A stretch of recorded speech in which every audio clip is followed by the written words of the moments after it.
Na Prever FM, você começa o dia bem informado. Bom dia para vocês, bom dia para os ouvintes. Vamos lá começar a semana, né? Mais uma. Doutor Rodrigo, pessoal da terceira idade fala que é a melhor idade e tudo mais, né? Para dono de farmácia, talvez, né? Mas eu acho que a gente tem que se cuidar, né? O idoso é um jovem que deu certo. Com certeza. Que já se partimos cuidou, desse pressuposto, né? Que se cuidou e tudo mais, né? Conseguiu envelhecer, É isso. Trilhou algum caminho de sucesso, né? Tá aqui para contar a história também, né?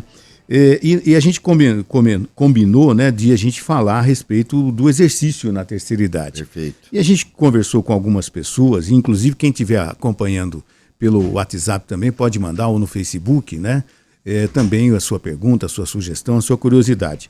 Eu perguntei aqui para o professor Pereira. O professor Pereira, ele foi o secretário de esportes por 2 administrações aqui em Botucatu. Uma pessoa bastante ligada, bastante conhecida no Brasil todo, inclusive, né? E ele é ouvinte nosso diariamente, está acompanhando a gente agora. Bom dia, professor Pereira. E ele deu uma sugestão para a pergunta aqui. Perfeito. Qual é a importância, necessidade, dosimetria e precauções da terceira idade em realizar caminhada ou corrida? Essa é a pergunta do professor Pereira, que está acompanhando Ótimo. a gente agora. Perfeito. Então vamos começar antes da pergunta, tá? Eu vou abranger um pouquinho mais a sua assertiva de que foi uma vida que deu certo, o envelhecimento, né?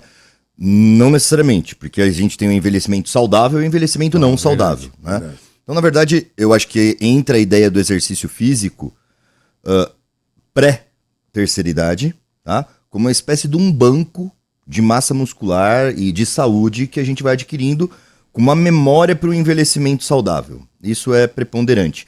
E aí eu já entro na resposta à pergunta, para não me estender muito, como eu acabo fazendo, que é a ideia de que as caminhadas, por exemplo, rua, caminhada ainda que em esteira, né, para o idoso que não tem um envelhecimento tão saudável, onera um risco de queda. Né? Então a gente tem que ter essa preocupação. Primeiro, né? Óbvio que ainda é o que eu falo, Botucatu, a gente está ainda num nicho, num oásis perto do que é o restante do Brasil, em termos de gestão pública, gestão de saúde, tudo isso. Mas óbvio que tem suas grandes deficiências também, e nossa condição de calçamento é muito ruim, né? Então... Bastante. Por isso que tem gente caminhando e correndo na rua, né? Perfeito. Então, os espaços públicos, né? Por mais que agora nas últimas administrações a gente tenha tido essa preocupação com os velódromos, né? Com pista de caminhada, enfim... mas um parque, efetivamente, para a prática de exercícios físicos e tal, ainda a gente está aquém de realidades como maiores cidades, como Campinas, como São Paulo e tal, e que acabam tendo uma gestão combinada, uma parceria público-privada para manter algumas áreas de mais, como eu vou dizer, de menos risco, assim, de assimetrias de calçamento, enfim, que onerem menos risco de queda. Em cima do que você está falando, doutor, nós temos aqui a Fazenda Lajado, Perfeito. que é aberto para o público entrar sem o carro, né? Você pode entrar pela entrada nova do Lajado, ali ao lado da Companhia da Polícia Militar, onde tem o velódromo, tem a pista perfeito. de caminhada, e você pode caminhar tranquilamente do Lajado sem risco de atropelamento. Exatamente, isso já é um grande benefício, mas é uma situação. Embora seja um cenário, é um cenário, digamos assim, adaptado para a prática do exercício Verdade. físico, né? Ele não foi contextualizado para isso, ele foi disponibilizado para isso. Então ainda tem aquela questão, bom, tem as guias, é uma rua, né? Não é uma pista de caminhada, por exemplo. Então, beleza, temos o Campo do Inca, tem outras possibilidades, né? Talvez não com sombra, não com esse tipo de coisa. Uma outra situação é exercício ao ar livre, como a gente já comentou, nos extremos de idade, tanto na infância quanto no idoso, principalmente nos picos de calor, né? Pode ser um determinante para desidratação, para situação de mal-estar. Então a gente precisa, as trocas de calor nesses extremos de idade, elas são mais delicadas, né? Os riscos de desidratação, então manter-se hidratado, pontos de hidratação, né? ao longo da área da prática de exercício físico, isso teria que ser mais disponibilizado ao meu ver, né? Então, por exemplo, saindo dentro do contexto do lajeado, se a gente for só para a área externa, né? Na frente do condomínio, enfim, não consegue se hidratar. Se você não levou água, você não consegue se hidratar, né? Então aí para o idoso entra essa questão também. É importante uma hidratação periódica, é importante fugir das horas de sol mais intenso nos dias mais quentes, né? Preocupação com essa questão. O grande problema para troca de calor, efetivamente, é aquele tempo úmido e quente, né? É que isso dificulta muito nossa troca de evaporação pela pele, tanto que a gente fica melado, né? Não é um suor direto, né? Então tem esse rigor aí com a hidratação e eu acho que o que eu consideraria principal é o risco de queda mesmo. Por isso, é bastante interessante, já pensando no exercício na terceira idade, como mais, como que eu vou dizer, mais titulado ou mais ergonômico a musculação, né? Parece que não é uma coisa fora de contexto, né? O idoso dentro da academia. Mas não, o idoso, sim, ele precisa de massa muscular, tá? A massa muscular, a gente sabe que o modelo de exercício físico mais proeminente para o desenvolvimento de massa muscular é o exercício de contra-resistência, que é a musculação, né? Treinamento que a gente chama de treinamento de força, que não necessariamente é feito com pesos, pode ser feito com elástico, pode ser feito contra a parede, é a execução de uma força, né? Que pode ter uma contração dinâmica, no caso como é feita a musculação, com alteração da amplitude da articulação, ou estática, por exemplo, os exercícios isométricos, que para o idoso é um pouco mais elaborado, né? Fazer uma prancha, por exemplo, de abdômen, tá? Mas o que é muito importante no idoso? Como a gente tem uma alteração cognitiva junto com a deterioração da massa muscular, são muito interessantes os exercícios que a gente chama de exercícios multimodais, tá? Esse é o modelo principal hoje advogado para um envelhecimento saudável, que é alguma tarefa junto com o exercício físico. Então, por exemplo, vai fazer um step, né? Fazer um step falando o alfabeto, por exemplo, ou fazendo múltiplos de 2, sabe? Então é aquela ideia da palavra cruzada, sabe? De estimular o raciocínio, porque aí você tira a concentração na execução do movimento e passa numa habilidade cognitiva. Quer dizer, você tem que deixar o troço mais automático, a execução do movimento, e ficar pensando 2, 4, 6, 8, 10, né? E isso vai estimulando esse tipo de atividade cognitiva no idoso. Então esses exercícios multimodais são os modelos principais. Pode estar fazendo naturalmente, né? Você tá fazendo ali um step. E outra coisa, ele falou um assunto bastante interessante. Eu estou procurando fazer isso em casa, por isso que eu vou falar isso agora. Você vai fazer qualquer atividade, de repente eu vou molhar as plantas no jardim, tá? Então eu atravesso, saio, vou pela porta dos fundos, volto algumas vezes, já é uma atividade. Eu poderia ter feito na primeira, mas eu vou, né? Aí de repente vou mudar um vaso do lugar, com cuidado, posso também fazer. Então quer dizer, você tem a oportunidade fazendo no seu lazer, uma coisa que você gosta, de também fazer atividade física. Perfeito, que é aquele comportamento, né, de combate ao sedentarismo ou à insuficiência da atividade física. Quer dizer, você não se limitar pela simplificação das atividades. E até nisso, Márcio, eu reforço a importância da musculação. Quando a gente fala na musculação na terceira idade, ou treinamento de força na terceira idade, é para preparar o idoso para as atividades de vida diária, né? Então, por exemplo, quando ele vai simular alguma coisa, mesmo que seja... Eu advogo muito a ideia do idoso fazer a musculação em equipamento, tá? Porque o equipamento não tem risco de queda, não tem risco de queda do peso, não tem risco de, por exemplo, sobrecarga articular. Ele é feito para ter ergonomia. E hoje a gente não tem disponível essa tecnologia, não vou nem chamar tecnologia, mas esse contexto de academia focado para o idoso em Botucatu, mas existem modelos para isso. Existe um instituto em São Paulo que chama Instituto Biodelta, que é de um médico, é um médico do esporte, ele é fisiatra, é reumatologista, um professor, já foi há algum tempo professor da USP, hoje ele coordena uma pós-graduação em fisiologia clínica do exercício resistido, né, da musculação. Chama José Maria Santarém, e eles fazem equipamento justamente para quem tem alguma debilidade. Né? Então são equipamentos desenvolvidos com uma ergonomia específica para que se consiga trabalhar da melhor forma a construção de musculatura, digamos assim, minimizando o risco de sobrecarga articular. Né? Então, qual é a ideia? A ideia é que o idoso tenha autonomia. O envelhecimento saudável é um envelhecimento com autonomia. Carregar uma sacola, aprender a baixar para pegar a sacola, ter velocidade para atravessar a rua, né? enquanto é o tempo de abertura e fechamento de um farol. Ter habilidade para descer a escada do ônibus. O que adianta o idoso entrar e sair pela porta da frente do ônibus se ele não consegue descer a escada, né? Então, uma das métricas que a gente tem para saber se o envelhecimento é saudável ou não, né, é pedir para aquela pessoa senil sentar e levantar. Quer dizer, quanto mais apoios e mais fracionamento de movimento a pessoa precisa para eventualmente levantar de uma cadeira... Uma tarefa simples. Uma tarefa exatamente simples, a gente titula que ela tem menos anos de vida. Então aquela coisa de muito... Vai fracionando muito, apoia. Né? Então isso é uma métrica muito interessante de saber. Isso não é um envelhecimento saudável e provavelmente a gente está dentro de um pacote, tá? Que a gente hoje agrupa essas situações, que é a osteosarcopenia.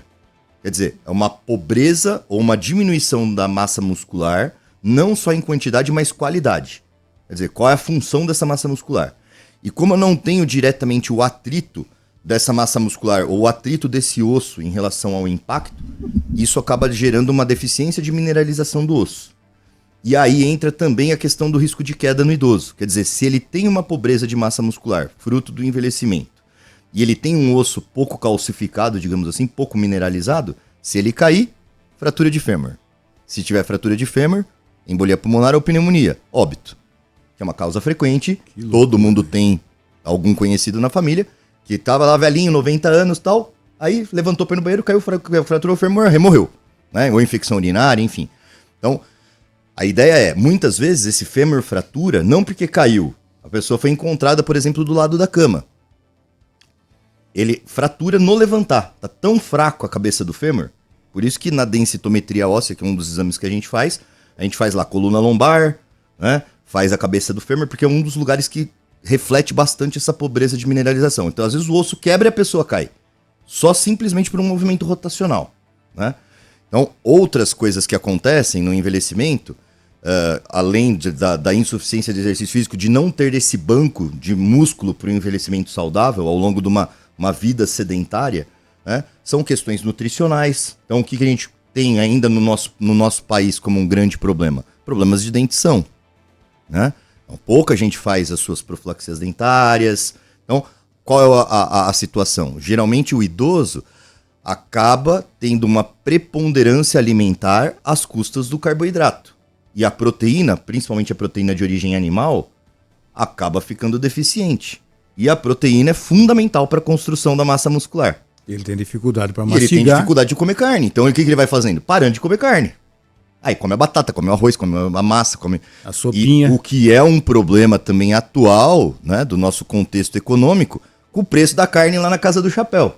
Né? É isso. E aí, o que acontece? Tá virando a refeição do carboidrato. Então, o cara começa feijão com macarrão, arroz com macarrão, batata com farinha e a proteína de origem animal ficando cada vez mais deficiente. Né? Então, a gente entra num contexto de a sociedade ocidental numa insuficiência de exercício físico como causa de várias doenças crônicas, numa alteração dentária que dificulta a ingestão de proteína de origem animal pela dificuldade mastigatória e digestória e a questão econômica de acesso a essa proteína animal também. Perfeito. Entrevista. 7h46, voltamos com o primeiro jornal. Hoje, Mexa-se com Saúde, com o Dr. Rodrigo Gibim e a pergunta da Juliana. Você comentou muito aí sobre esse banco de massa muscular. Queria saber qual a importância disso, porque eu já ouvi falar até que ter mais músculos pode auxiliar uma pessoa até a resistir a uma cirurgia, por exemplo. Com certeza. A nossa musculatura é nossa reserva para tudo, né? É o que possivelmente será consumido nas situações mais críticas, né? Então, a cirurgia, com certeza, é uma situação que a recuperação pós-operatória é uma situação que a gente considera catabólica. O que é isso? Quebra as moléculas mais complexas em moléculas mais simples para elas serem aproveitadas para os processos do corpo. E essas moléculas complexas geralmente são as proteínas. Então, as proteínas são quebradas e proteína a gente tem na nossa musculatura, né? Então, quanto mais massa muscular, mais resistência, por exemplo, a uma situação crítica de unidade intensiva de tratamento, por exemplo, uma UTI, ou uma recuperação pós-operatória.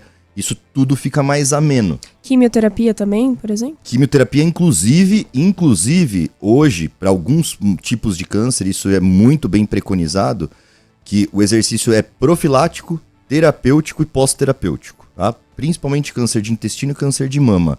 Hoje a gente tem uma residência multiprofissional específica no CAISM, que é o Centro de Atenção à Saúde da Mulher, né, da Unicamp, que para profissionais de educação física, enfermeiros, médicos, fisioterapeutas e tal, que é a ideia do exercício físico na condução do câncer de mama.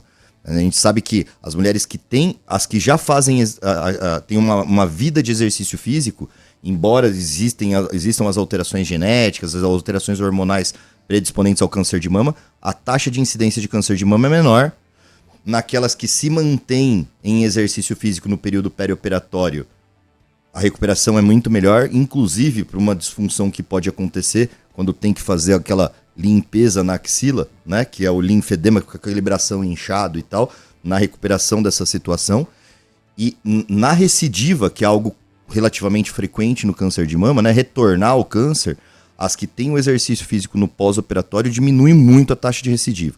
Então, hoje é extremamente advogado para a evolução da quimioterapia, você tem esse estímulo de massa muscular. Como mais ou menos que funciona essa ideia? A contração muscular gera uma espécie de mediadores, tá, que regulam várias funções do corpo. Então, hoje a gente considera o nosso músculo como um órgão endócrino. Então ele emite mediadores que agem à distância em várias coisas. Sistema nervoso central, fígado, sistema cardiovascular, sistema urinário, né? Então, ele meio que faz com que haja... É um maestro dos vários sistemas do corpo. Né? E esses mediadores a gente chama de miocinas. Tá? Então, eles controlam a inflamação do corpo. Então, todos esses estados críticos de recuperação, cirurgia, UTI, o corpo fica inflamado, né? Sistemicamente inflamado. Então, você ter esse controle inflamatório ou anti-inflamatório a partir da atividade muscular também ameniza a recuperação de todos esses processos. 7h50, Lorival aqui também. Bom dia, Lorival. Bom dia, ouvintes. Bom dia, Gibim. Bom dia. Eu estava vindo no caminho, te ouvindo, prestando bastante atenção. Eu sou a prova disso, de atividade física depois dos 60, porque eu só comecei a fazer depois dos 60. E comecei porque a minha filha me disse uma coisa que foi uma facada no peito, né? Ela chegou para mim, quis fazer uma atividade, eu não dei conta, dor nas costas, falta de mobilidade, enfim. Ela falou, olha, papai, tomei uma decisão importante agora. Falei, qual é, filha? Ela falou, olha, eu não vou casar com um homem mais velho porque não dá para brincar de nada. Aquilo foi uma facada no peito. No outro dia eu estava na academia, né? E mudou a minha vida, melhorou.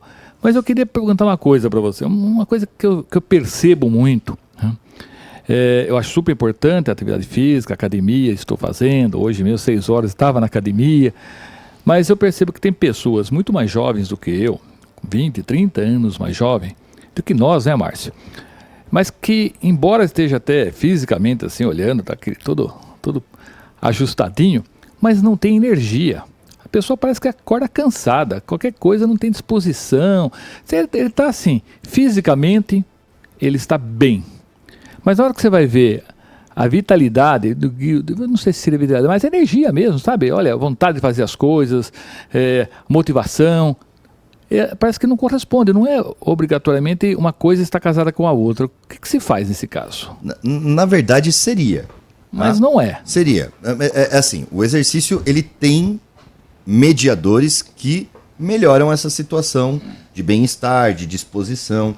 A grande questão é, o que é esse fisicamente bem? Esse fisicamente bem é o que eu falo da artificialização do processo, né? Então, é um troço hormônio mediado? É um troço hormônio mediado, é a cascata da desgraça. Porque é aquela história, né? Mente sã e corpo são, porque só o corpo são também não adianta nada. Exatamente, aí entra nessa outra questão. E as pessoas às vezes estão cuidando muito do corpo, esquecendo da mente, né? Tem uma campanha hoje da Sociedade Brasileira de Endocrinologia, porque o que acontece? Existe muito apelo dessa medicina rasa, né, que existe hoje em dia, usando esse pressuposto da massa muscular e de uma digamos assim, uma carência ou uma redução de níveis hormonais que acontecem no envelhecimento, que o anti-aging, né, como se isso existisse, seria as reposições hormonais. E não é isso. O processo não é esse. É o que eu falei, é o banco. É o banco que se faz de memória muscular, de construção de músculo. Então existe hoje uma campanha da Sociedade Brasileira de Endocrinologia que é músculo saudável. Quer dizer, o músculo que é induzido pela artificialização do processo, né? Então, pelas intervenções hormonais, pelas intervenções medicamentosas, isso não garante saúde. Muito Ele pelo não contrário. é um músculo saudável. Ele é músculo. Então, por uma situação, por exemplo, de UTI, ele vai ter ali uma reserva ali para um drive respiratório, para conseguir sair eventualmente de uma intubação, de uma ventilação mecânica. Mas a deterioração completa de saúde, o estado inflamatório que aquilo induz, não sobrepõe a ter a massa muscular. Então, não é só ter massa muscular, né? É ter uma massa muscular construída de maneira fisiológica, né? Não querendo roubar o processo. O roubo do processo nunca é saudável. Então, a questão não é só ter músculos. Pelo que eu É como percebo, foi então, adquirido. quando ele não é adquirido de uma forma natural, talvez seja isso que eu quis dizer de energia, vitalidade, vontade, a cabeça não acompanha, né? Possivelmente. Porque é o corpo vai, vamos dizer assim, se modificando, mas a Exatamente. mente continua a mesma, a cabeça, Exatamente. né, continua a mesma. E não só, né? Quando a gente vê os processos todos naturais, a gente vê que o exercício, óbvio, se a gente comparar assim em termos de lesões, né, relacionadas à prática do exercício, óbvio que conforme eu vou aumentando a intensidade ou a exposição ao exercício, eu aumento o risco de lesão, porque esse músculo está mais trabalhado. Mas quando o processo é fisiológico, comparado com o que é artificializado, por exemplo, induzido por hormônio, a gente vê muito menos lesão no processo natural. Por quê? Tendão não acompanha, né? As junções do músculo com tendão não acompanha. Então o que acontece? A gente vê lesões absurdas. Tipo, rotura do bíceps, rotura do peitoral, né? Uma sobrecarga gigante da articulação, artrose precoce, porque o sujeito suporta a carga. O que faz o sujeito suportar a carga é o músculo. Só que o tendão não suporta, a articulação não suporta. Né? Quer dizer, e existe uma saturação, obviamente, também do sistema É nervoso legal, central. quando você desce, inclusive, o ato de levantar, né? Nossa, quando eu comecei a conseguir levantar da cadeira sem fazer 3, 4 apoios, eu me senti tão bem, cara. Perfeito. Foi uma coisa tão simples, Subir, mas é uma descer conquista escada, tão legal, Amarrar, sabe? amarrar o cadarço, Olha, coisas do dia a dia que... Um amigo meu, que tem até um pouco mais de idade que eu, ele falou, olha, envelhecer bem é você conseguir vestir a cueca em pé. Né? Perfeito. Sem ter que sentar. Olha, eu falei, ele tem uns 78 anos, ele falou, olha, eu consigo vestir a cueca em pé. Parece uma coisa simples, né? Para quem é jovem. Mas para um idoso, vestir a cueca em pé é uma tarefa desafio, complexa. desafio. Né? Por isso que entra naquela situação. O exercício físico na terceira idade é para garantir autonomia para as atividades diárias. Sem dúvida. Bom, já para encerrar mesmo, é importante, mesmo qualquer que seja a sua idade, que você procure um profissional da área de medicina, né? Para você fazer um check-up, uma avaliação médica, cardiológica principalmente, né? Para saber se você está apto para fazer coisas simples do dia a dia, né, doutor? Perfeito. É sempre o que a gente reforçou nos outros encontros. Principalmente para as pessoas que têm sintoma durante a prática do exercício físico no aumento da intensidade dela. Né? Alguma sensação de desmaio, alguma sensação de palpitação, de batedeira, uma falta de ar desproporcional. Então, nada disso pode ser subestimado. Né? A gente precisa investigar para que o exercício não onere riscos de algum evento súbito ali, cardiovascular principalmente. Doutor Rodrigo Gibim, mais uma vez, muito obrigado. Semana que vem um novo tema aqui no Mexa-se com Saúde. Bom dia, obrigado, doutor. Bom dia, obrigado a vocês de novo pela oportunidade e aos ouvintes aí por estarem presentes com a gente. 7h56, bom dia. Valores reduzidos. Informe-se. 3811-4040. Pode sentar, se acomoda que temos uma sessão cheia de boa música. Sessão das 8. É pra apreciar. 2 edições. 8 da manhã e às 8 da noite.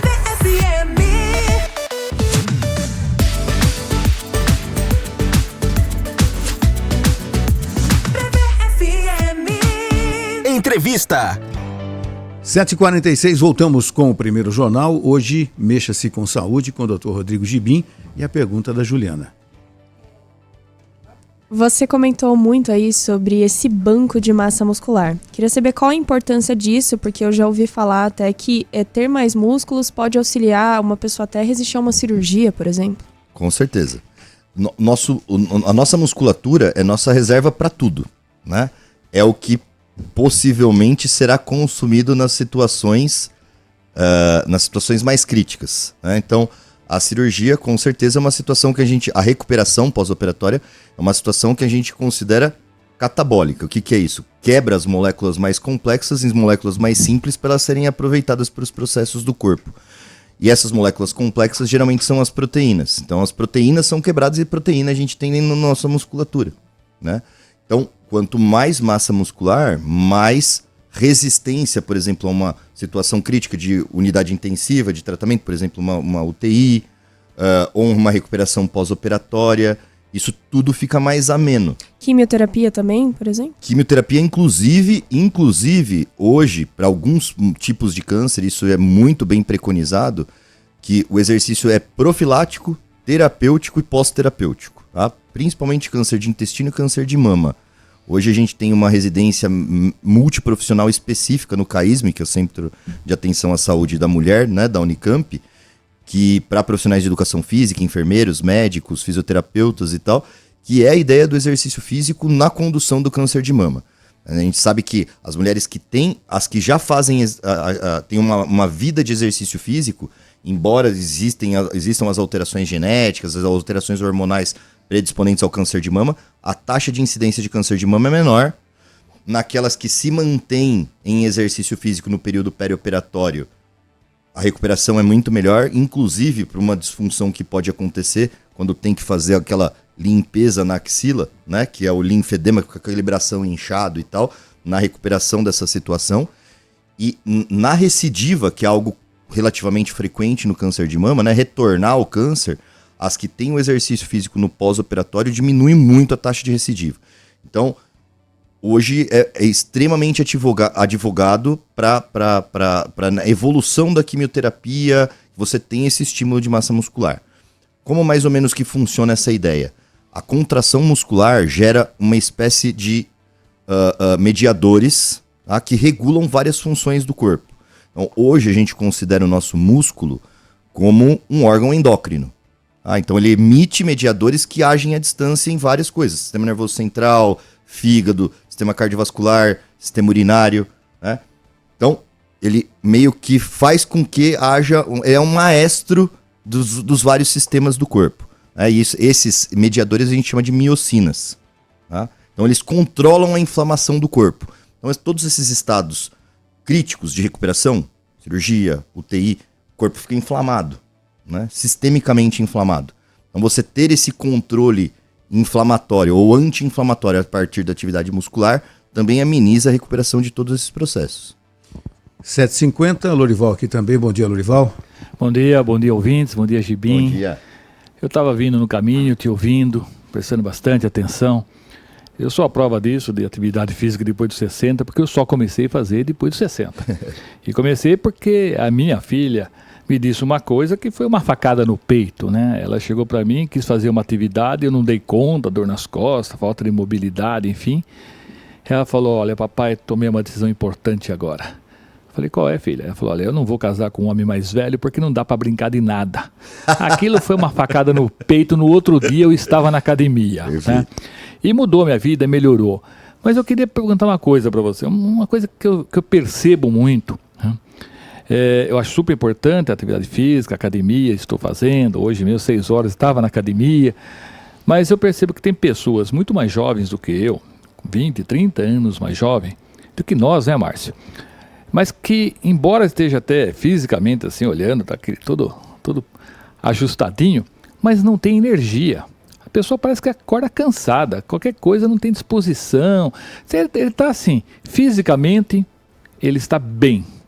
Mas na hora que você vai ver a vitalidade, eu não sei se seria vitalidade, mas energia mesmo, sabe? Olha, a vontade de fazer as coisas, motivação, parece que não corresponde, não é obrigatoriamente uma coisa está casada com a outra. O que se faz nesse caso? Na verdade seria. Mas não é. Seria. É assim, o exercício ele tem mediadores que melhoram essa situação de bem-estar, de disposição. A grande questão é, o que é esse fisicamente bem? Esse fisicamente bem é o que eu falo da artificialização do processo, né? Então, é um troço hormônio mediado? É um troço hormônio mediado, é a cascata da desgraça. Porque é aquela história, né? Mente sã e corpo são, porque só o corpo são também não adianta Exatamente, nada. aí entra nessa outra e questão. as pessoas às vezes estão cuidando muito do corpo, esquecendo da mente, né? Tem uma campanha hoje da Sociedade Brasileira de Endocrinologia, porque o que acontece? Existe muito apelo dessa medicina rasa, né, que existe hoje em dia, usando esse pressuposto da massa muscular e de uma digamos assim, uma carência, uma redução de níveis hormonais que acontecem no envelhecimento, que o anti-aging, né, como se isso existisse, seria as reposições hormonais. E não é isso. O processo não é esse. É o que eu falei, é o banco. É o banco que se faz de memória muscular, de construção de músculo. Então existe hoje uma campanha da Sociedade Brasileira de Endocrinologia que é músculo saudável. Quer dizer, o músculo que é induzido pela artificialização do processo, né? Então, pelas intervenções hormonais, pelas intervenções medicamentosas, isso não garante saúde. Muito Ele pelo não contrário. é um músculo saudável. Ele é músculo. Então, para uma situação, por exemplo, de UTI, ele vai ter ali uma reserva ali para um drive respiratório, para conseguir sair eventualmente de uma intubação, de uma ventilação mecânica. Mas a deterioração completa de saúde, o estado inflamatório que aquilo induz, não sobrepõe a ter a massa muscular. Então, não é só ter massa muscular, né? É ter uma massa muscular construída de maneira fisiológica, né? Não querendo roubar o processo. O roubo do processo nunca é saudável. Então, a questão não é só ter músculos. Pelo que eu percebo, então, quando ele não é adquirido de uma forma natural, talvez seja isso que eu quis dizer de energia, vitalidade, vontade, a cabeça não acompanha, né? Possivelmente.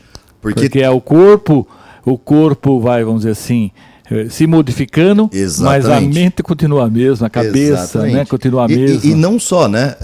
Quando a gente vê os processos todos naturais, a gente vê que o exercício, óbvio, se a gente comparar assim em termos de lesões, né, relacionadas à prática do exercício, óbvio que conforme eu vou aumentando a intensidade ou a exposição ao exercício, eu aumento o risco de lesão, porque esse músculo está mais trabalhado.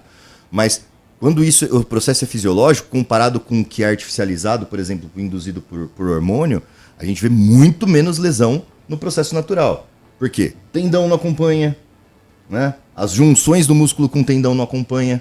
Então o que acontece? A gente vê lesões absurdas. Tipo, rotura do bíceps, rotura do peitoral, né?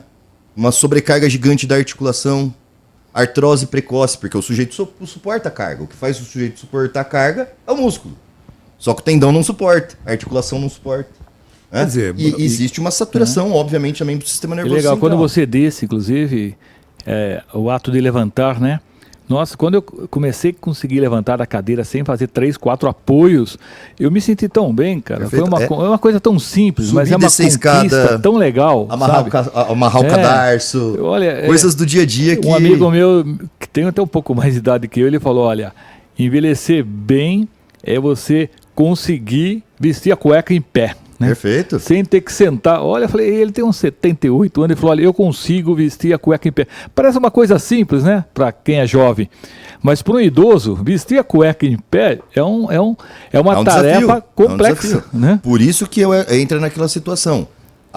O exercício físico na terceira idade é para garantir autonomia para as atividades diárias. Sem dúvida. Bom, já para encerrar mesmo, é importante, mesmo qualquer que seja a sua idade, que você procure um profissional da área de medicina, né? Para você fazer um check-up, uma avaliação médica, cardiológica principalmente, né? Para saber se você está apto para fazer coisas simples do dia a dia, né, doutor? Perfeito. É sempre o que a gente reforçou nos outros encontros. Principalmente para as pessoas que têm sintoma durante a prática do exercício físico no aumento da intensidade dela. Né? Alguma sensação de desmaio, alguma sensação de palpitação, de batedeira, uma falta de ar desproporcional. Então, nada disso pode ser subestimado. Né? A gente precisa investigar para que o exercício não onere riscos de algum evento súbito ali, cardiovascular principalmente. Dr. Rodrigo Gibim, mais uma vez, muito obrigado. Semana que vem um novo tema aqui no Mexa-se com Saúde. Bom dia, obrigado, doutor. Bom dia, obrigado a vocês de novo pela oportunidade e aos ouvintes aí por estarem presentes com a gente. Você ouviu Primeiro Jornal Previr FM.